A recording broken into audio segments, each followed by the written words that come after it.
नमस्कार प्रिय विद्यार्थियों, वीके नॉलेज इलेक्ट्रिकल में आप सभी का स्वागत है। प्रतियोगी परीक्षाओं के लिए इम्पोर्टेंट क्वेश्चंस का वीडियो लेकर एक बार फिर उपस्थित हूं दोस्तों। आप यूपीपीसीएल, यूपी आरविनल, डीआरडीओ, एमपीटीओ या आईटीआई आधारित किसी और एग्ज़ाम की तैयारी कर रहे हैं तो इस वीडियो को कंप्लीट लास्ट तक ज़रूर देखना, क्योंकि ये वीडियो आपके लिए बड़ा इम्पोर्टेंट रहने वाला है। प्रतियोगी परीक्षाओं के लिए हम सर्वश्रेष्ठ कंटेंट आपको यहाँ उपलब्ध करवाते हैं। डिस्क्रिप्शन में लिंक दिया हुआ है, हमारा एंड्रॉयड एप्लीकेशन आप डाउनलोड कर सकते हैं और वहाँ पर हर मंडे हम फ्री में प्रैक्टिस टेस्ट लेते हैं, आप उसे अटेम्प्ट भी कर सकते हैं। आइए दोस्तों, आज के क्वेश्चनों से शुरू करते हैं और सवाल पहला आपके सामने है। उत्तर देने का प्रयास करें क्योंकि काफ़ी अच्छा क्वेश्चन है और आई होप आपको क्वेश्चन पसंद आएगा। पूरे विस्तार से एक्सप्लेन करके आपको बताएंगे। कंप्लीट वीडियो लास्ट तक देखना। क्वेश्चन पसंद आ जाए तो प्लीज़ वीडियो को लाइक कर देना। हालांकि आज के जो क्वेश्चन हमारे हैं इनमें आंसर साथ में दिए हुए हैं, फिर भी हम समझने का प्रयास करेंगे कि ये उत्तर क्यों आया। क्वेश्चन कह रहा है कि 10 एम्पियर की करंट है और 3 शाखाओं में इसे डिवाइड करना है। याद रखें, ब्रांच नाम दे दिया, इसका मतलब वो पैरेलल ही कहलाएगा, ये ध्यान रखना। ब्रांच को नाम दिया है 1, 2 और 3 और इन शाखाओं में जो तार प्रयोग में लिया गया था उन तारों की लंबाई 1, 2 और 4 के अनुपात में है। एक ही सामग्री से बनी हुई है और समान अनुप्रस्थ कटाक्ष क्षेत्रफल इनका है।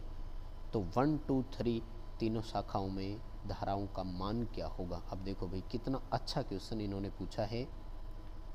मैं इसे अच्छा ही नाम दूंगा क्योंकि मुझे इस तरह के क्वेश्चन बहुत पसंद है। देखो, सवाल ये कह रहा है कि जो रेजिस्टिविटी है वो और कटाक्ष क्षेत्रफल जो है वो दोनों सबके समान है। तो बड़ा सिंपल है कि प्रतिरोध अब केवल और केवल किस बात पर निर्भर करेगा, लंबाई पर। और हम सब जानते हैं कि प्रतिरोध लंबाई के समानुपाती है। इसका मतलब जिसकी लंबाई अधिक उसी का रेजिस्टेंस अधिक। तीनों की लेंथ का अनुपात रखिए यहाँ पर 1:2:4 है। हम सबसे ज़्यादा लंबाई को अगर लेकर चलें तो यही अनुपात जो है वो प्रतिरोध का अनुपात माना जाएगा। जिस अनुपात में लंबाई है उसी अनुपात में प्रतिरोध है। लेकिन जो धाराओं का अनुपात होगा I1:I2:I3, वो क्या होगा, रेजिस्टेंस का उल्टा। हम R3 जो सबसे ज़्यादा है, अगर इसमें 1 एम्पियर का करंट मानकर चलें, ठीक है, मैं थोड़ा सा बड़ा कर देता हूँ ताकि आपको देखने में इजी रहे। ठीक है, 1 एम्पियर यहाँ मान लेते हैं। तो सिंपल सी बात है कि R2 इसका आधा है, करंट 2 गुना हो जाएगा। 1 एम्पियर वाली धारा कितनी हो जाएगी, 2 एम्पियर।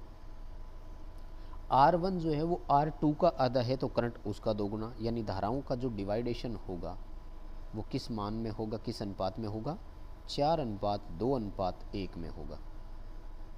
बात समझ में आ गई? बस तो फिर अब उत्तर कर दो। अगर इतनी चीज़ समझ में आ गई तो अब तो कोई इश्यू है ही नहीं।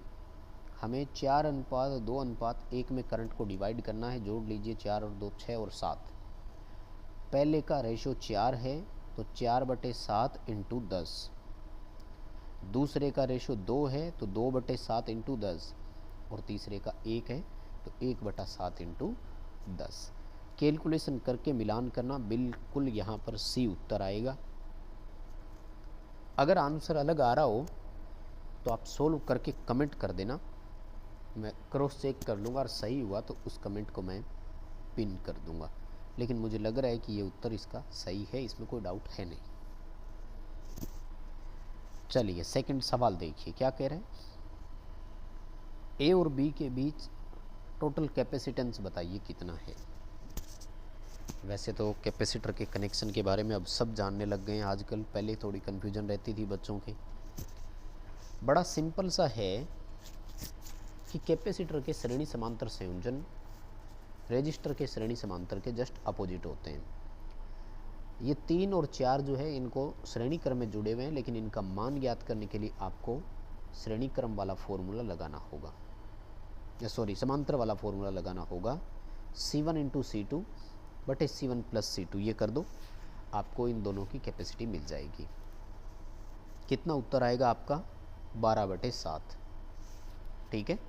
अब 12/7 के साथ में ये जो 1 माइक्रोफेरेड है ये पैरेलल में जुड़ा हुआ है, तो इसको हल करने के लिए आपको केवल और केवल क्या करना है? C1 प्लस C2 जो श्रेणी क्रम वाला फॉर्मूला है वो लगाना है। ठीक है।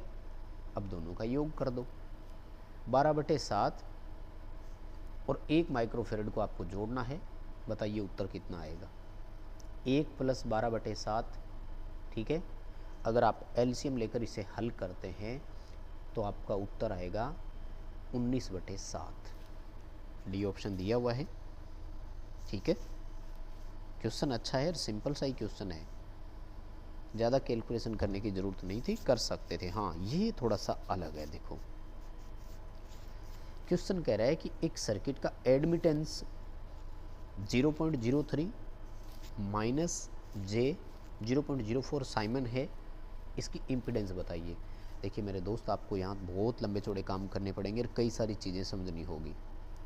फर्स्ट ऑफ ऑल जेड ज्ञात करने के लिए आपको टोटल एडमिटेंस ज्ञात करना होगा। यहाँ आपको टुकड़ों में दिया हुआ है, बता दूँ क्या है। जो पहले मान लिखा होता है ये जी होता है, और ये माइनस में जो चालकता लिखी है ना ये BXL होता है, ये ध्यान रखना, या BL लिख दो कोई बात नहीं है ना। इंडक्टर की जो कंडक्टेंस होती है वो माइनस में लिखते हैं, तो जो इंडक्टर का प्रतिघात है वो प्लस में आता है। और हमें यहाँ पर y ज्ञात करने के लिए G² प्लस BL² करना है और दोनों का अंडरूट करना है। ठीक है। यानी 0.03 की स्क्वायर करो, 0.04 की स्क्वायर करो, दोनों को जोड़ना है, और दोनों को जोड़ने के बाद आपको क्या करना है? उसका अंडरूट निकालना है। ठीक है। अब मेरे दोस्त, अगर आप इसकी कैलकुलेशन देखते हैं, मैंने देख लिया है, आप करके मिलान कर लेना एक बार और। तो ये y ज्ञात करेंगे। ठीक है। और फिर 1/y आप रखेंगे, तो जो वैल्यू हमें यहाँ पर मिल रही है z की वैल्यू वो 20 ओम आएगी। ठीक है। एडमिटेंस मैंने आपको बता दिया, 0.003 को आप करोगे तो 3 0 लग करके 9 आएगी। इसमें जोड़ना है 0.016। ठीक है। तो इन दोनों को अगर आप जोड़ते हैं तो ये 0.025 के आसपास आएगा, और इसको अगर आप हल करते हैं तो ये 0.05 के समथिंग आता है। कैलकुलेशन करके मिलान कर लेना, सॉरी, जो भी आपका तरीका हो।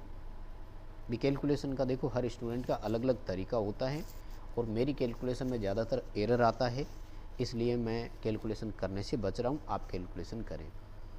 मैं आपको बता रहा हूँ यहाँ पर कि इम्पीडेंस कैलकुलेट करेंगे तो वो 20 ओम आएगा। अब एक चीज़ और बता दूँ मैं आपको कि जब चालकता आपकी नेगेटिव है तो रिएक्टेंस आपका पॉजिटिव होगा, यानी वो XL मान में आएगा। ठीक है। अब 20 के आपको 2 टुकड़े करने जो बराबर हो, तो इसको जब आप सॉल्यूशन करते हैं ना तो 12 और 16 से ही 20 आता है। कैसे? इसके लिए भी आपको ठीक वही फॉर्मूला लगाना होगा कि Z बराबर R² प्लस XL² का अंडरूट। 12 की स्क्वायर करेंगे 144 आएगा, 16 की स्क्वायर 256 आएगा। दोनों को जब आप जोड़ते हैं तो 400 आएगा, और 400 का अंडरूट आप निकालेंगे तो 20 ओम आएगा। यहाँ पर ये ध्यान रखें कि कई बच्चों के दिमाग में ये चल रहा होगा कि क्या हम इसे उस रूप से हल कर सकते हैं जो एक और तरीका हमें बताया गया है। कौन सा तरीका मैं आपको बताऊं कि हम पहले ये जो जी दिया हुआ है, क्या हम इससे आर ज्ञात कर सकते हैं? आर बराबर 1/G। और ये जो हमें बी दिया हुआ है, क्या हम इससे एक्स ज्ञात कर सकते हैं 1/B से? तो इससे जब कैलकुलेशन करोगे तो एरर आएगी। दरअसल इनके मान ज्ञात करने के लिए सर्किट भी डिपेंड करते हैं कि श्रेणी था कि समांतर था, इसलिए आपको वही तरीका लगाना है। इस तरीके से हल करेंगे तो उत्तर में हो सकता है एरर आ जाए। अगला सवाल देखो, 25 डिग्री सेंटीग्रेड पर जर्मेनियम के लिए बैरियर पोटेंशियल कितना है? फर्स्ट ऑफ ऑल देखो, टेम्परेचर केवल आपको माइंड डाइवर्ट करने के लिए देता है, यहाँ पर आपके पास कोई और ऑप्शन ही नहीं है। देखो जर्मेनियम के लिए कितना होता है, 0.1 से लेकर 0.3 वोल्ट। और आप देखो ध्यान से 0.3 वोल्ट का एक ही ऑप्शन हमें दिया हुआ है, कोई और ऑप्शन ही नहीं है। इसी तरह से अगर सिलिकॉन का बैरियर पोटेंशियल होता तो 0.7 वोल्ट। ठीक है। हाँ, एक वो फॉरबिडन एनर्जी लेवल आता है, वो अलग चीज़ है, ध्यान रखना, वो इलेक्ट्रॉन वोल्ट में होती है ना। किस किस को याद है कमेंट जरूर करना, फॉरबिडन एनर्जी वाला। अच्छा क्वेश्चन है। जर्मेनियम का फॉरबिडन एनर्जी गैप कितना है और सिलिकॉन का कितना है, और जो बच्चा कमेंट करेगा मैं उसके कमेंट को पिन कर दूंगा। अगला सवाल देखो, सत्य कथन कौन सा है। दरअसल ये क्वेश्चन देने का जो मेरा मोटिव था, उद्देश्य था, वो ये था कि आपको ये ए और बी पॉइंट रटवा दूं मैं। हालांकि मैंने पहले लिखवाए हुए भी हैं आपको, आपने अगर ध्यान से देखा हो तो। जब भी हम एक फीडर का चयन करते हैं तो वो इस बात पर डिपेंडेड होगा कि इसकी करंट कैपेसिटी कितनी है। जब भी हम एक डिस्ट्रीब्यूटर को डिज़ाइन करते हैं तो हम ये देखेंगे कि इस पर वोल्टेज ड्रॉप कितना हो रहा है। ये दोनों बहुत इंपॉर्टेंट है। फीडर होता है जो सब स्टेशन से निकलेगा, जिसमें से आगे डिस्ट्रीब्यूट होना है, और डिस्ट्रीब्यूटर वो होता है जो गली मोहल्ले में चला गया, जहाँ से उपभोक्ता को टैपिंग देनी होती है। तो दोनों पॉइंट इंपॉर्टेंट है, ध्यान रखिएगा, बहुत इंपॉर्टेंट है दोनों। तीसरा तो दूसरे पॉइंट का ही जुड़ा हुआ मामला है, तो इसमें कोई इश्यू नहीं है, पर दोनों पॉइंट को आप याद ज़रूर रख लेना। सबसे अच्छा क्वेश्चन है आज का, ये याद दिलाने वाली चीज़ है। यानी फीडर का सिलेक्शन किस आधार पर होता है और डिस्ट्रीब्यूटर का चयन किस आधार पर किया जाता है, ऐसा क्वेश्चन आपके पेपर में देखने को आपको ज़रूर मिल सकता है। अगला सवाल देखो, पीक लोड बेस लोड से हमेशा कैसे होता है, तो ज़्यादा ही होगा।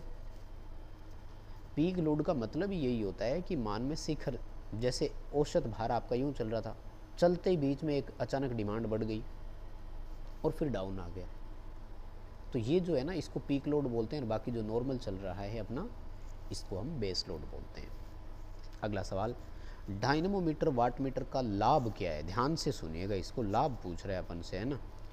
देखो इस तरह के क्वेश्चन में कई बार आपको ये भी देखना होगा कि कौन सा उत्तर कैसे हम कर सकते हैं। हम ये जानते हैं कि डायनेमोमीटर टाइप का जो वाटमीटर है ना, इसकी स्केल यूनिफॉर्म होती है, ये एक बड़ा फ़ायदा है। सेंसिटिविटी के बारे में मान लो आपको कंफर्म नहीं है कि उच्च होती है कि निम्न होती है, ठीक है। डायनेमोमीटर दरअसल AC DC दोनों पर लगता है। जो इक्विपमेंट AC DC दोनों पर लगते हो ना, वो ध्यान रखना, एक तो तुलनात्मक रूप से थोड़ा सा महंगा पड़ता है और एक पावर कंजप्शन ज़्यादा करता है वो।